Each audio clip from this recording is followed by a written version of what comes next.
Hello everyone, आप सभी का फिर से स्वागत है। यह घटना चक्र साइंस का डिस्कशन है। हम लोग बायोलॉजी को डिस्कस कर रहे हैं। बायोलॉजी में हमारा जो चैप्टर चल रहा है वह है वर्ग की। तो चलिए स्टार्ट करते हैं क्वेश्चन नंबर 101 से। आपको बताना है सूक्ष्म जीवाणु यानी बैक्टीरिया के बारे में कौन सा कथन सत्य है। चार कथन दिया गया है बैक्टीरिया के बारे में। आप देखकर बताइए इसका सही जवाब क्या होगा। तो देखिए, बैक्टीरिया के बारे में जो भी कथन दिया गया है उपयुक्त में से कोई भी कथन सत्य नहीं है, यानी डी ऑप्शन आपका बिल्कुल सही होगा। बैक्टीरिया के बारे में हम लोग थोड़ा सा देख लेते हैं। जीवाणु जो होता है, बैक्टीरिया जो होता है, सबसे सरल होता है, अति सूक्ष्म और एक कोशिकीय आध जीव होता है जिन्हें मोनेरा जगत में रखा गया है। जीवाणु हमारे लिए लाभदायक और हानिकारक दोनों प्रकार के होते हैं और इनका अध्ययन जीवाणु विज्ञान या बैक्टीरियोलॉजी में किया जाता है। क्वेश्चन नंबर 102 है। कथन ए है मरुस्थलीय पौधे के जड़ तंत्र काफी लंबे होते हैं। बिल्कुल सही है। कारण जो दिया गया है आर में, मृदा का उच्च तापमान जड़ विकास को प्रोत्साहित करता है। तो कारण जो है गलत है, यानी इसमें ए सही है परंतु आर गलत है। सी ऑप्शन आपका बिल्कुल सही होगा। इसके बारे में देख लेते हैं। मरुस्थलीय पौधे के अंतर्गत कैक्टस, मदार, घिक्वार इत्यादि पौधे आते हैं जो कि शुष्क वातावरण में अपना जीवन चक्र पूर्ण कर लेने की क्षमता रखते हैं। इन पौधों में जड़ तंत्र मृदा से जल की खोज के लिए काफी लंबे हो जाते हैं और इनके तने छोटे और रूपांतरित एवं कभी कभी भूमिगत होते हैं। क्वेश्चन नंबर 103 है मरुस्थलीय पौधे की जड़ें लंबी होती है क्यों। मरुस्थलीय पौधे की जड़ें लंबी होती है क्यों, इसके बारे में हम लोगों ने कुछ ही सेकंड पहले डिस्कस किया है। इसका सही जवाब दीजिए। इसका सही जवाब है, बताइए, बी ऑप्शन, जड़ें पानी की तलाश में लंबी हो जाती हैं। क्वेश्चन नंबर 104 है मरुस्थल में फ्रिएटोफाइट्स मिलते हैं, यानी ऐसे पादप जिनमें क्या होता है, जिनमें लंबी मूसला जो है जड़ होती है, यानी 20 से 30 फीट मूसला जड़ पाई जाती है। पानी की खोज के लिए ये क्या करते हैं, अपने जड़ को लंबे करते चले जाते हैं। तो सी ऑप्शन आपका बिल्कुल सही होगा। और इसके बारे में देख लेते हैं। देखिए, फ्रिएटोफाइट्स है, ये मरुस्थल में पाए जाने वाले पौधे होते हैं जिनमें जल को संचित रखने के विशिष्ट तरीके जो होते हैं विकसित हो जाते हैं और इन पौधों की जड़ें अत्यधिक लंबी होती है जो भूमि में काफी गहराई तक जाकर पानी का जो है क्या करते हैं, अवशोषण करते हैं। फ्रिएटोफाइट्स की जड़ें जो होती है मुख्यतः 25 से 30 मीटर तक की लंबी ग्रहण करके भूमिगत जल सतह तक पहुंच जाती हैं। तो इनकी जो जड़ें होती हैं 25 से 30 मीटर लंबी होती हैं। क्वेश्चन नंबर 105 है शुष्क जलवायु के भली भांति अनुकूलित पेड़ पौधों को कहते हैं, क्या कहते हैं। शुष्क जलवायु के भली भांति अनुकूलित पेड़ पौधों को क्या कहते हैं, इसका सही जवाब होगा, बताइए। तो देखिए, शुष्क वातावरण या मरुभूमि जैसे वातावरण में पाए जाने वाले पेड़ पौधों को मरुद्भिद कहते हैं। याद रखिएगा, मरुद्भिद। और जो कि ये अपने शरीर को शुष्क वातावरण के प्रति पूर्णतः क्या करते हैं, अनुकूलित कर लेते हैं। जल के जो है उत्सर्जन को कम करने के लिए, यानी उत्सर्जन को कम करने के लिए इनकी बाह्य त्वचा मोटी यानी उपचर्म की परत से जो है ढकी रहती है और पत्तियां कांटों में परिवर्तित हो जाती है और इनके अंतर्गत नागफनी, मदार, नेरियम और ब्रायोफिलम इत्यादि पौधे आते हैं।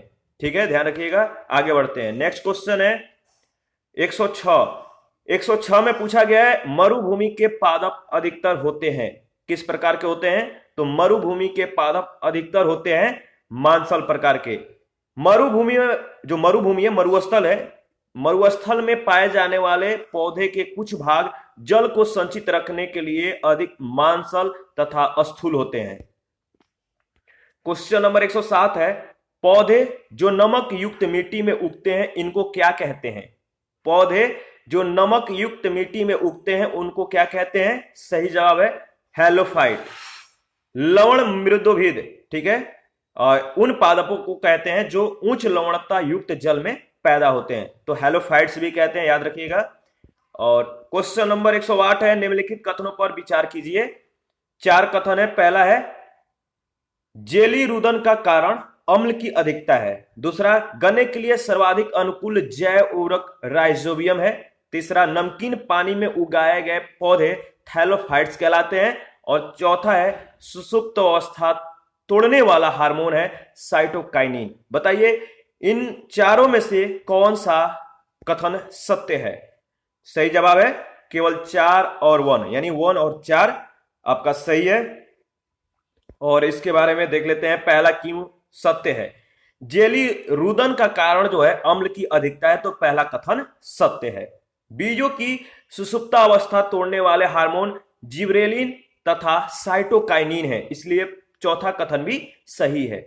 गन्ने के लिए सर्वाधिक अनुकूल जैव उर्वरक जो है एसिटोबैक्टर है, इसलिए दूसरा कथन जो था असत्य है। और नमकीन पानी में उगने वाले पौधे हेलोफाइट्स कहलाते हैं। ठीक है, ध्यान रखिएगा, इससे पहले भी हम लोगों ने इसके बारे में डिस्कस किया है। क्वेश्चन नंबर 109 है, एपीफाइट्स के पौधे हैं जो अन्य पौधों पर निर्भर हैं। एपीफाइट्स के वे पौधे हैं जो अन्य पौधों पर निर्भर हैं। इसका सही जवाब होगा यांत्रिक अवलंबन के लिए बी ऑप्शन। शुरू में ही इसके बारे में हम लोगों ने डिस्कस किया था। जो अधिपादप पौधे होते हैं जिसे एपीफाइट्स भी कहते हैं, तो अधिपादप वे पौधे होते हैं जो दूसरे जीवित पौधों पर उगे या लगे रहते हैं। ये अपना भोजन स्वयं बनाते हैं क्योंकि इनमें पर्णहरित यानी क्लोरोफिल जो है पाया जाता है। और ये सिर्फ मतलब कि जो पौधे हैं पोषक पर यांत्रिक अवलंबन के लिए निर्भर करते हैं। इन्हें वायवीय पादप जो है एरियल प्लांट्स भी कहा जाता है क्योंकि इनकी जड़ें मृदा से नहीं लगी रहती है। इसके अंतर्गत आर्किड्स के पौधे आते हैं, मतलब कि उदाहरण में इसे याद रख सकते हैं, आर्किड्स के पौधे। और क्वेश्चन नंबर 110 है, जल की अधिकता या अधिकतम मात्रा जिसकी पौधों को आवश्यकता होती है वह उसे अवशोषण निम्न के माध्यम से करते हैं। तो बताइए, जल की अधिकतम मात्रा जिसकी पौधों को आवश्यकता होती है वह उसे अवशोषण निम्न के माध्यम से करते हैं। इसका सही जवाब होगा जड़ों के बालों से, यानी डी ऑप्शन। पौधे अपनी जड़ों के बालों के द्वारा जो है भूमि से जल का अवशोषण करते हैं। जड़ों के बाल एक प्रकार की पतली भित्ति वाली एक कोशिकीय संरचनाएं हैं जो जड़ों के बाहरी भाग एपिडर्मिस से निकली होती है। तो ध्यान रखिएगा। क्वेश्चन नंबर 111, हाइड्रोफाइट्स कहते हैं, हाइड्रोफाइट कहते हैं किनको? तो एक जलीय पौधे को, यानी बी ऑप्शन। देखिए, बहुत अधिक जल यानी H2O वाले स्थान पर पाए जाने वाले पौधों को हाइड्रोफाइट्स यानी जलोदभिद कहते हैं। इनमें बड़े बड़े अंतरकोशिकीय स्थान होते हैं जिनमें वायु भरी होती है, जो कि पौधे के तैरने में ये सहायक होते हैं। इन पौधों में यांत्रिक ऊतक भी बहुत कम विकसित होते हैं, या उनका पूर्ण जो है मतलब कह सकते हैं अभाव होता है। या तो बहुत कम विकसित होंगे या उनका पूर्ण जो है अभाव होगा। तो याद रखिएगा। क्वेश्चन नंबर 112 है, पौधे के द्वारा ली गई विकिरण ऊर्जा निम्न परिणाम देती है। पौधे के द्वारा ली गई विकिरण ऊर्जा निम्न परिणाम देती है। इसका सही जवाब होगा जल का प्रकाश अपघटन। देखिए, इसके बारे में देख लेते हैं। पौधे के द्वारा ली गई रेडिएंट एनर्जी, ठीक है, विकिरण ऊर्जा, इसका परिणाम जल का जो है जो जल का प्रकाशीय अपघटन है होता है, यानी फोटोलाइट्स ऑफ वाटर। तो याद रखिएगा, पौधे के द्वारा ली गई विकिरण ऊर्जा का परिणाम जल का प्रकाशीय अपघटन होता है, जिसमें जल के अणु टूटकर हाइड्रोजन और ऑक्सीजन गैस बनाते हैं और इसमें H2 आयन इलेक्ट्रॉन वाहक का कार्य करता है। और जल का प्रकाशकीय जो प्रकाशीय अपघटन है प्रकाश कर्म में संपन्न होता है। ध्यान रखिएगा। 113 नंबर क्वेश्चन है, निम्न में से किसकी सही सुमेल नहीं है? तो इसमें 4 ऑप्शन दिए गए हैं, आपको बताना है निम्न में से किसका जो सही सुमेल है नहीं है। इसका सही जवाब होगा डी ऑप्शन, तृणभक्षी गौण उपभोक्ता। डी ऑप्शन जो है सही सुमेलित नहीं है। इसके बारे में देख लेते हैं। उत्पादक यानी प्रोड्यूसर, जो उत्पादक हैं स्वजीवी वे होते हैं और जो कि अपना भोजन वे स्वयं बना लेते हैं। तो उत्पादक क्या होते हैं? स्वजीवी होते हैं और ये अपना भोजन स्वयं बना लेते हैं। उपभोक्ता परोपजीवी होते हैं। जो कंज्यूमर होते हैं परोपजीवी होते हैं, अर्थात ये दूसरे जीवों से अपना भोज्य पदार्थ ग्रहण करते हैं। विबंधक मृतोपजीवी होते हैं, जो कि अपना भोज्य पदार्थ मृत जीवों से ग्रहण करते हैं। और तृणभक्षी गौण उपभोक्ता न होकर प्राथमिक यानी प्राइमरी कंज्यूमर होते हैं, जो कि शाकाहारी होते हैं। ध्यान रखिएगा, इसके बारे में हम लोगों ने शुरू में ही डिस्कस किया था। क्वेश्चन नंबर 114 है, प्रथम पोषक स्तर के अंतर्गत आते हैं। तो प्रथम पोषक स्तर के अंतर्गत कौन आते हैं? सही जवाब होगा हरित पादप यानी डी ऑप्शन। वे सभी पौधे जो कि प्रकाश संश्लेषण के द्वारा भोजन का निर्माण करते हैं प्राथमिक पोषक या उत्पादक कहलाते हैं। पौधे प्रकाश संश्लेषण हरे रंग के लवक यानी क्लोरोफिल के सहायता से मतलब कि अपना भोजन जो है तैयार करते हैं और क्लोरोफिल के कारण ही पौधे जो होते हैं हरे होते हैं। क्वेश्चन नंबर 115 है आर्की बैक्टीरिया के एक समूह के उत्पादन के लिए उपयोग में लाया जाता है। जो आर्की बैक्टीरिया है इसके एक समूह को उत्पादन के लिए उपयोग में लाया जाता है। क्या लाया जाता है? तो उपयोग में लाया जाता है मेथेन को यानी बी ऑप्शन। देखिए आर्की बैक्टीरिया के लक्षण सामान्य जीवाणुओं से भिन्न होते हैं। इनके या इसके मिथेनोजेंस याद रखिएगा, इनके जो मिथेनोजेंस हैं यह मिथेनोजेन समूह अवायवीय होते हैं तथा ये दलदल वाले स्थानों और पशुओं के रुमेन में पाए जाते हैं और इनका उपयोग मेथेन के उत्पादन में किया जाता है। 116 नंबर क्वेश्चन है अधिकांश कीट श्वसन कैसे करते हैं? जो कीट हैं अधिकांश कीट वे जो श्वसन है कैसे करते हैं? तो अधिकांश कीट श्वसन जो है वातक तंत्र के माध्यम से करते हैं। डी ऑप्शन आपका सही जवाब होगा। सभी कीट जो इंसेक्ट हैं श्वसन की क्रिया इनमें होती है और इनके द्वारा वे ऑक्सीजन को शरीर के अंदर जो है ग्रहण कर कार्बन डाइऑक्साइड को बाहर निकालते हैं। तो सभी कीटों में श्वसन की क्रिया होती है जिसके दौरान वे ऑक्सीजन को शरीर के अंदर ग्रहण करके CO2 को जो है बाहर निकाल देते हैं यानी कार्बन डाइऑक्साइड को बाहर निकाल देते हैं और इनमें श्वसन के लिए वायुनलियों या ट्रैकी का जाल बिछा रहता है जिसे ट्रेची कहते हैं या एयर ट्यूब। इनका जाल बिछा रहता है जिसे वातक तंत्र कहा जाता है। याद रखिएगा यह तंत्र बाहरी वायु को ग्रहण करके शरीर की प्रत्येक कोशिकाओं तक पहुंचाने में सहायक होता है। क्वेश्चन नंबर 117 है जमी हुई झील के अंदर मछली जीवित रह सकती है क्योंकि? कैसे जीवित रह सकती है, क्यों जीवित रह सकती है आपको बताना है। तो सही जवाब होगा तलों के निकट पानी नहीं जमता है। इसका कारण इसलिए मतलब ये जो कारण है इसलिए जो है तलों के निकट पानी नहीं जमता है, इस कारण जो है झील के अंदर मछलियां जीवित रह सकती हैं। तो सी ऑप्शन आपका सही जवाब होगा। देखिए सर्दियों के मौसम में जब बाहरी तापमान जल के हिमांक बिंदु से कम हो जाता है तो झीलें और नदियां जम जाती हैं, परंतु इस दशा में झील या नदी की केवल ऊपरी परत ही जमती है जबकि ऊपरी परत के निचले जल अपने तरल रूप में ही विद्यमान होता है। इसलिए मछलियां तथा अन्य जलीय प्राणी जमी हुई झीलों में भी जीवित रह सकते हैं।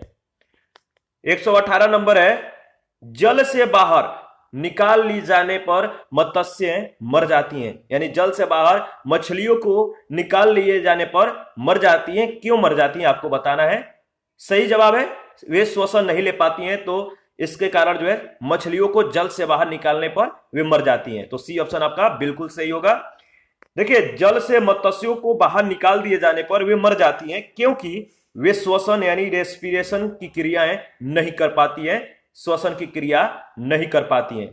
मछलियों में श्वसन के लिए जो है गिल्स पाए जाते हैं जिसे हम गलफड़े कहते हैं।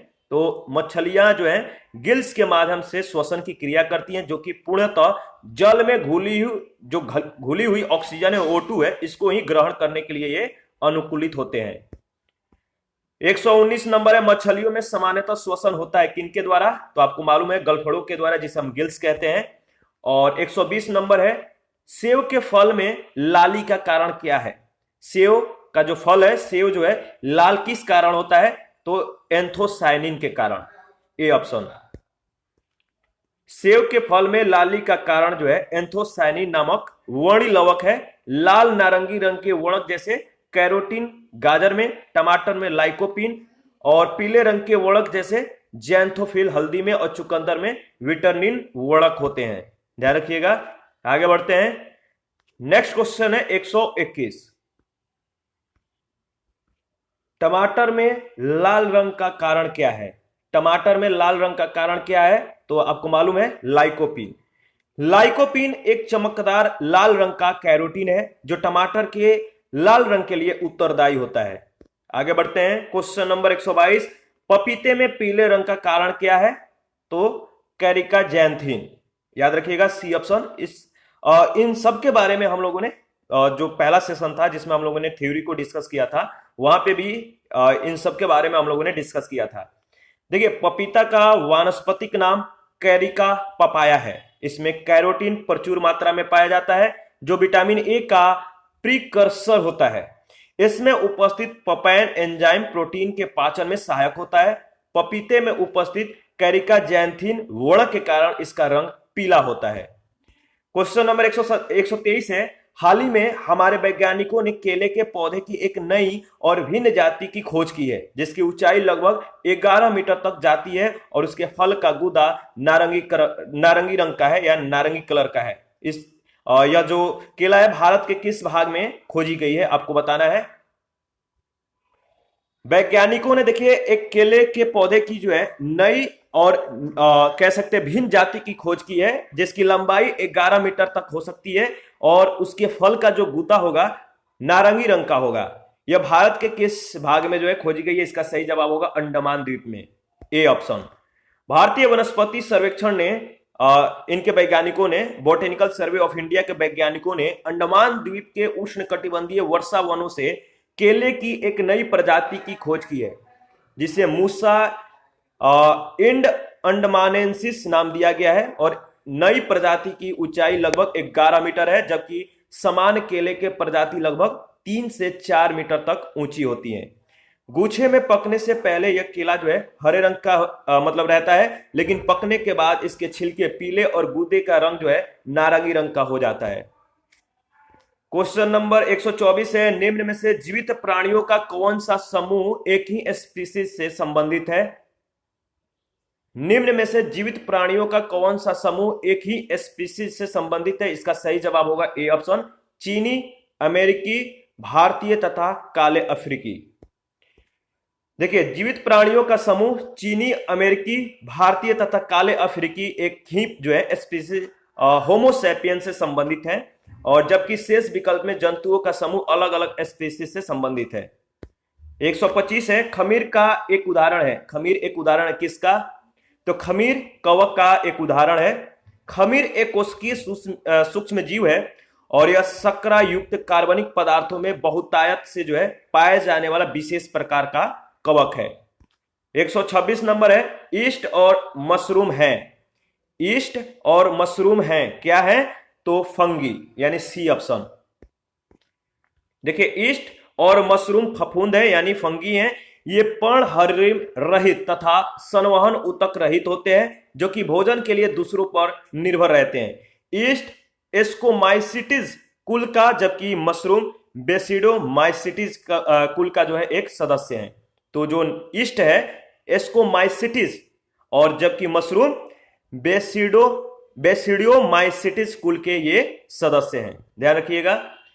क्वेश्चन नंबर 127 है, मशरूम क्या है? मशरूम क्या है? तो मशरूम एक कवक है। मशरूम जिसे हम कुकुरमुत्ता भी कहते हैं, यह एक कवक है, फंगी है और जिसका हम खाद्य पदार्थ के रूप में सब्जी बनाने में उपयोग करते हैं। आगे बढ़ते हैं। नेक्स्ट क्वेश्चन 128 है, रसेदार सब्जी में प्रयोग होने वाला मशरूम होता है। रसेदार सब्जी में प्रयोग होने वाला मशरूम होता है कवक। ए ऑप्शन आपका बिल्कुल सही है। और 129 है, कपास का प्रमुख घटक है। कपास का प्रमुख घटक है सेल्यूलोज, सी ऑप्शन। ध्यान रखिएगा, कपास का प्रमुख रासायनिक घटक जो है सेल्यूलोज है जिसकी मात्रा 91 से 94% होती है और इसमें जल लगभग 6 से 8% और सूक्ष्म मात्रा में वसा, प्रोटीन, प्रोटोप्लाज्म, खनिज लवण आदि जो है पाए जाते हैं। ये सूक्ष्म मात्रा में जो है पाए जाते हैं। क्वेश्चन नंबर 130 है, लाइकेन मिश्रित जीव है जो बने होते हैं। लाइकेन मिश्रित जीव है जो बने होते हैं कवक और शैवाल से, बी ऑप्शन। लाइकेन दो पूर्णतः भिन्न वनस्पतियों से बना एक द्वैत पादप होता है। इन वनस्पतियों में से एक शैवाल और दूसरा कवक होता है, किंतु इन दोनों में इतना निकटतम साहचर्य होता है कि इनसे बना लाइकेन एक ही पौधा प्रतीत होता है। क्वेश्चन नंबर 131 है, शैवाल और कवक के मिलने से लाइकेन बनता है जिसे कहते हैं। शैवाल और कवक के मिलने से लाइकेन बनता है जिसे क्या कहते हैं? म्यूचुअलिज्म, यानी बी ऑप्शन। शैवाल और कवक के मिलने से लाइकेन बनता है जिसे म्यूचुअलिज्म कहते हैं। इसमें शैवाल और कवक दोनों ही समान रूप से लाभान्वित होते हैं। शैवाल कार्बनिक पदार्थों का संश्लेषण करते हैं जो स्वयं तथा कवकी घटक के लिए पर्याप्त होता है, और कार्बनिक भोजन के बदले में कवकी घटक शैवाल को जो है जल और खनिज उपलब्ध कराते हैं। क्वेश्चन नंबर 132 है, लाइकेन जो एक नग्न चट्टान पर भी पारिस्थितिकी अनुक्रम को प्रारंभ करने में सक्षम है, वास्तव में किनके सहजीवी साहचर्य है? लाइकेन जो एक नग्न चट्टान पर भी पारिस्थितिकी अनुक्रम को प्रारंभ करने में सक्षम है, वास्तव में किनके सहजीवी साहचर्य है? तो शैवाल और कवक के। लाइकेन निम्न श्रेणी की ऐसी छोटी वनस्पतियों का एक समूह है जो विभिन्न प्रकार के आधारों पर उगे हुए पाए जाते हैं। इन आधारों में वृक्ष की पत्तियां एवं छाल, प्राचीन दीवारें, भूतल, चट्टान और शिलाएं मुख्य हैं। वास्तव में लाइकेन दो पूर्णतः भिन्न वनस्पतियों से बना एक द्वैत पादप होता है, और इन वनस्पतियों में से एक होता है शैवाल, दूसरा है कवक, और इन दोनों में इतना निकटतम साहचर्य होता है कि इनसे बना लाइकेन एक ही पौधा प्रतीत होता है। इस साहचर्य में अधिकांश कवक ही होता है, जो शैवाल वाले अंग के ऊपर एक थैले के भांति आवरण होता है तथा थैलस के आकार के लिए उत्तरदायी होता है। दोनों वनस्पतियों की मिश्रित वृद्धि से ही लाइकेन को एक विशेष आकार और संरचना प्राप्त होती है, जिससे लाइकेन कई कुल और जातियों में विभक्त हो जाते हैं। 133 है, नोस्कापिन किससे प्राप्त होता है? नोस्कापिन किससे प्राप्त होता है? सही जवाब है, बताइए, पोस्ता या पॉपी से। चिकित्सीय दृष्टि से महत्वपूर्ण नोस्कापिन पोस्ता से प्राप्त होता है, ध्यान रखिएगा। और 134 है, हेरोइन प्राप्त होती है। हेरोइन किससे प्राप्त होती है? तो अफीम पोस्ता से। हेरोइन अफीम पोस्ता से प्राप्त की जाती है। यह सफेद रंग का पाउडर है जो अफीम पोस्ता से प्राप्त मॉर्फिन के संश्लेषण से बनाया जाता है। क्वेश्चन नंबर 135 है, मॉर्फिन किससे प्राप्त होती है? मॉर्फिन किससे प्राप्त होती है? तो सही जवाब होगा फल, सी ऑप्शन। मॉर्फिन पोस्ता, इसका वैज्ञानिक नाम है पैपावर सोमनिफेरम। इसके अनरिप फ्रूट्स यानी अपरिपक्व फलों से प्राप्त की जाती है, और पौधा का पोस्ता एक आवृत बीजी पादप है। ठीक है, जो पोस्ता का पौधा है एक आवृत बीजी पादप है, जिससे अफीम और हेरोइन भी प्राप्त किया जाता है। मॉर्फिन शब्द की उत्पत्ति मार्फियस, ध्यान रखिएगा, जो मॉर्फिन शब्द है इसकी उत्पत्ति मार्फियस से हुई है, जिसका उपयोग किसमें किया जाता है? तो दर्द निवारक औषधि के रूप में और निंद्रा कारक के रूप में। मॉर्फिन को या मॉर्फिन का सीधा प्रभाव जो है केंद्रीय तंत्रिका तंत्र यानी सेंट्रल नर्वस सिस्टम पर पड़ता है, सीएनएस पर पड़ता है, ध्यान रखिएगा। आगे नेक्स्ट क्वेश्चन है 136, अफीम प्राप्त किया जाता है। अफीम किससे प्राप्त किया जाता है? तो बिना पके फल के लैक्टेक्स से, यानी सी ऑप्शन आपका बिल्कुल सही होगा। अफीम के पौधे के दूध को सुखाकर बनाया गया पदार्थ है। जो अफीम है इनके पौधे के दूध को सुखाकर जो है बनाया जाता है। अफीम का दूध निकालने के लिए उसके कच्चे अपरिपक्व फल में एक चीरा जो है लगाया जाता है, जिससे इसका दूध निकलने लगता है, जो कि निकलकर सूख जाता है। और 137 है, अफीम पोस्ता पौधे के किस भाग से प्राप्त होता है? अफीम पोस्ता पौधे के किस भाग से प्राप्त होता है? तो अधपके फल से। अफीम पोस्ता पौधे के अधपके फल से जो है प्राप्त होता है, ध्यान रखिएगा। और 138 है, अफीम का मुख्य अवयव है। अफीम का मुख्य अवयव है कौन? Morphine, A option. पैपेवर, ध्यान रखिएगा, पैपेवर सोमनिफेरम पैपेवरेसी कुल का जो है प्रमुख पौधा है। जो पैपेवर सोमनिफेरम है पैपेवरेसी कुल का प्रमुख पौधा है। इसका अपरिपक्व कैप्सूल के दूधिये लैटकस के या लैटकस से अफीम अर्थात ओपियम प्राप्त होती है। अफीम में मुख्यतः मॉर्फिन नामक एल्कोलाइड पाया जाता है, ध्यान रखिएगा, क्या पाया जाता है? एल्कोलाइड। और अफीम अनेक औषधियों में शांतिकर यानी शांति करके या कह सकते हैं सीड एक्टिव के रूप में जो है प्रयुक्त की जाती है। और अफीम की लत जो है, एडिक्शन जो है, हानिकारक होती है। 139 है, अफीम का वानस्पतिक नाम क्या है? तो इसके बारे में हम लोगों ने डिस्कस कर लिया है, सही जवाब होगा पैपेवर सोमनिफेरम। और पैपेवर सोमनिफेरम पैपेवरेसी कुल का जो है एक पौधा है, और इसका फल अनेक बीज युक्त कैप्सूल होता है जो छिद्र अथवा कपाट के द्वारा स्फुटित होता है। इसके अपरिपक्व कैप्सूल के दूधिये लैटकस के या लैटकस से अफीम अर्थात ओपियम प्राप्त होता है। अफीम से अनेक एल्कोलाइड पाए जाते, सॉरी, अफीम से अनेक एल्कोलाइड जैसे मॉर्फिन, कोडीन, पैपरविन आदि प्राप्त किए जाते हैं। ठीक है, और इसी के साथ आज का सेशन समाप्त करते हैं। नेक्स्ट सेशन में कोशिका से जो है स्टार्ट करेंगे, तो आप अपना प्रतिक्रिया जरूर दीजिएगा। आपके प्रतिक्रियाओं का हमें बेसब्री से इंतजार रहता है। Thank you.